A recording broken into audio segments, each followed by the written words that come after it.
When a racist cafe owner kicks out Snoop Dogg, he has no idea who's watching, and what happens next will shock everyone. Her hands trembled as she stared at the folded note, 30 years of silence reduced to paper-thin confessions. Emily clutched it against her chest, the lakeside cabin suddenly feeling too small, too confined. Outside, the autumn winds whipped across Lake Michigan, mirroring the storm inside her. The family reunion that was supposed to heal old wounds was about to rip them wide open. "Mom?" Hank's voice came from behind her. "Everyone's waiting for your speech." Emily turned, forcing a smile that didn't reach her eyes. Her son, bright, handsome Hank, stood framed in the doorway, unaware that his entire understanding of family was about to collapse. "I'll be right there," Emily managed, sliding the note into her pocket. Through the windows, she could see them gathered on the deck, her brother Mike with his permanent scowl, her sister-in-law Grace nervously fidgeting with her wedding ring, and at the center of it all, looking frail but commanding, her father Calvin Snoop Johnson, 92 years old and still ruling the family with quiet authority. Emily stepped onto the deck, the collective weight of their expectations pressed down on her shoulders. As the youngest, she had always been the peacekeeper, the one who smoothed over conflicts and maintained the illusion of family harmony. But not today. "Before I make this toast," Emily began, her voice surprisingly steady, "there's something I need to say. Something I should have said 30 years ago." Mike stiffened, his knuckles whitening around his whiskey glass. He knew. Of course he knew. "Dad?" Emily looked directly at Snoop, whose steely blue eyes, still sharp despite his age, narrowed at her tone. "I found Mom's letters." The silence that followed was so complete that the distant call of a loon echoed like a warning across the water. Snoop's expression didn't change, but something in his eyes collapsed. Grace dropped her glass.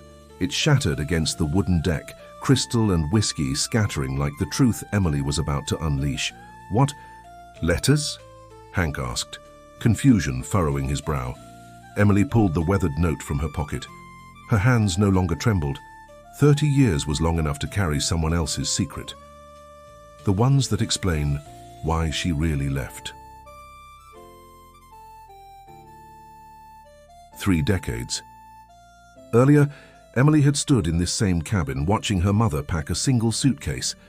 At 17, she couldn't understand why Katherine Johnson was walking away from 30 years of marriage, from her 3 children, from the life they had built together. "It's complicated, sweetheart," Katherine had said, her voice tight with emotions Emily couldn't identify. "Someday you'll understand that some silences are necessary." Emily had begged for a real explanation. Is it because of Dad's business? The fights about money? Is there someone else? Katherine had flinched at the last question. "No, there's no one else. Your father is a good man in many ways, but there are things—" She trailed off, zipping the suitcase with finality. "When you're older, perhaps we can talk about this. For now, know that I love you. That will never change." That was the last time Emily saw her mother alive. The official story, crafted by Snoop and reinforced by Mike, was that Katherine had abandoned them for a more exciting life, that she'd grown tired of family obligations.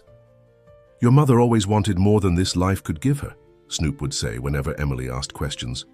For years, Mike, 8 years older and firmly established as their father's right hand in the family construction business, had repeated the narrative. She made her choice, Emily, let it go. But Emily couldn't let go.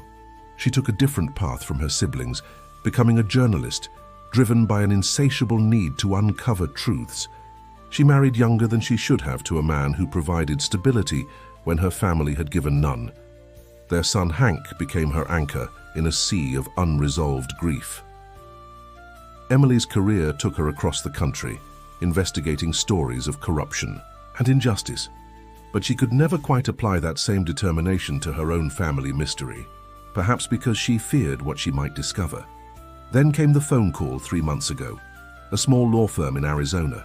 Katherine Johnson had passed away after a long illness. Among her possessions was a box of letters addressed to her children, letters that had never been sent. She made me promise to deliver them after she was gone, the lawyer explained.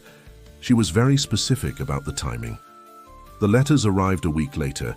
Emily read hers 17 times before calling her father. "We need a family reunion," she had said. "All of us, at the lake." Snoop had hesitated.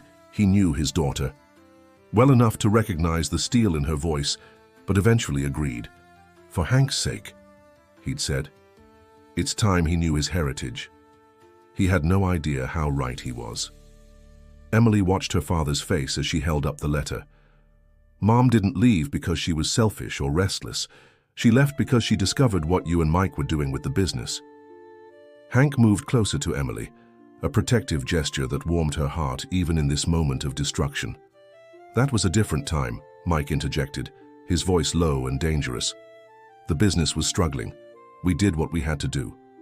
"You embezzled money from your clients," Emily shot back. "You built houses with substandard materials that you knew wouldn't pass proper inspection. When that young couple died in the Hamilton house collapse, you covered it up." Grace gasped, eyes darting to her husband of 25 years. "Mike, what is she talking about?" Snoop stood up slowly, using his cane for support. "Your mother never understood the complexities of business," he said, his voice carrying the same authoritative tone that had silenced family arguments for decades. "She was going to go to the authorities, destroy everything we built." "So you threatened her?" Emily continued, emotion cracking through her composure. "You told her if she exposed you, you'd make sure she never saw any of us again." Hank's hand found Emily's, squeezing tightly. "Grandpa, is this true?" Snoop's gaze shifted to his grandson, softening momentarily before hardening again. "Family protects family, Hank. Your grandmother chose to break that covenant." "She chose integrity," Emily corrected, "and you punished her for it. You turned us against her with your lies." Mike stepped forward, his imposing frame blocking the fading sunlight. "Enough, Emily. You've made your point. What do you want now? Money? Revenge?" "The business is legitimate now, has been for years." Emily looked at her brother, really looked at him. The ambitious young man who had followed their father's path without question had become a middle-aged stranger, hollow behind his expensive clothes and carefully constructed persona. "I want the truth acknowledged," she said simply. "I want Mom's name cleared in this family, and I want to know if anyone else was hurt because of what you did."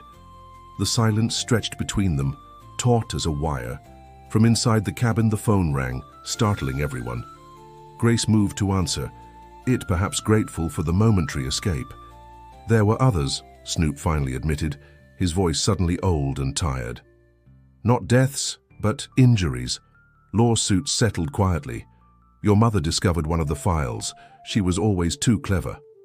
Mike poured himself another drink, his hands shaking slightly. "It was business, Emily, just business." "It was people's lives," Emily corrected. "It was our family's integrity." Grace returned, her face ashen.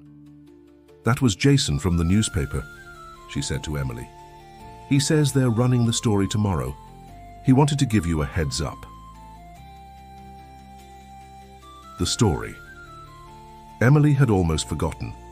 3 weeks ago, after reading her mother's letters, she had taken the evidence to her former colleague at the Chicago Tribune. The statute of limitations had passed on, the criminal charges, but the truth could still be told. "You're running a story?"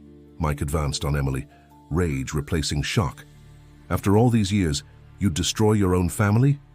"I'm honoring Mom's memory," Emily replied, standing her ground, "and maybe saving this family from the weight of secrets." Hank looked between his mother and grandfather, understanding dawning in his eyes. "This is why you've been distant all these years. Why we never had normal family holidays. Why you flinch whenever Grandpa calls." Emily nodded. "I'm sorry you had to find out this way." Snoop lowered himself back into his chair, suddenly looking every one of his 92 years. "Your mother made her choice," he said quietly, "and now you've made yours." The fallout came swiftly. The story ran in the Tribune, then was picked up nationally. Mike resigned from his position as CEO of Johnson Construction. Old clients came forward with their own stories. The Johnson name, once synonymous with quality in the Midwest building industry, became tainted. Emily moved through the aftermath with a strange sense of calm. The burden she had carried for so long, the questions about her mother, the distance from her family, the nagging sense that something fundamentally wrong lay at the heart of their estrangement, had been lifted. What she hadn't anticipated was Hank's reaction. "Why didn't you tell me before?" Hank demanded one evening, 3 weeks after the reunion. They sat in Emily's Chicago apartment, takeout containers between them, barely touched. "All those years I thought Grandma abandoned us. You let me believe that." Emily flinched. "I didn't know the full truth until recently. I had suspicions, but you're an investigative journalist," Hank cut in. "You uncover other people's secrets for a living. Were you afraid of what you'd find, or were you protecting them?" The accusation hit Emily like a physical blow. Had she been complicit through her silence? By accepting the family narrative, by maintaining a polite distance rather than demanding answers, had she betrayed her mother's memory? "I think I was protecting myself," Emily admitted after a long pause. "It was easier to believe Mom left because she was unhappy than to face the possibility that Dad and Mike were capable of what she suspected." Hank softened slightly. "Did you ever look for her before she died?" Emily nodded, tears forming. "Every few years, but she changed her name, started over completely. The lawyer said she watched us from afar. She knew about your graduation, your first gallery showing." Emily paused, swallowing hard. "She kept every article I ever published." Hank reached across the table, taking his mother's hand. "I wish I had known her." "So do I," Emily whispered. "Really known her, I mean." Later that night, after Hank had gone home, Emily pulled out the photo she had found among her mother's possessions. Catherine, at about 60, standing on a beach somewhere, smiling at the camera. She looked peaceful, if a bit sad around the eyes. Emily placed it on her mantel, next to the family photos she had always displayed. It was a small act of reconciliation, but it felt momentous. 6 months later, Emily stood again on the deck of the lake house. She had purchased it from her father, who had retreated to a retirement community in Florida. Mike and his family had moved to California, a continent away from the scandal. The family, as it had existed, was irrevocably shattered. Yet something new was taking shape. Behind her, laughter echoed from inside the cabin. Hank was hosting an impromptu gathering. Friends from art school, Emily's colleagues from the paper, even Grace, who had separated from Mike and was finding her own voice after decades in his shadow. Emily breathed in the crisp spring air. The lake was calm today, reflecting the blue sky perfectly. From her pocket, she pulled her mother's last letter, the one she hadn't shared with the others. "My dearest Emily, if you're reading this, I've finally run out of time. There's so much I wish I could tell you face to face, but this will have to do. I've watched you become a seeker of truth, and I couldn't be prouder. But I worry that my absence created a wound in you that drove you to look for answers everywhere except where it might hurt most. The hardest truth I learned was that sometimes the people we love most are not who we need them to be. Your father wasn't a monster. He was a complicated man who made terrible choices and couldn't find his way back from them. Don't let this revelation harden you. Finding the truth is only half the journey. What you do with it determines whether it heals or destroys. I chose silence because I thought it would protect you all. Perhaps that was my mistake. Perhaps there is more power in speaking truth, even when the cost is high.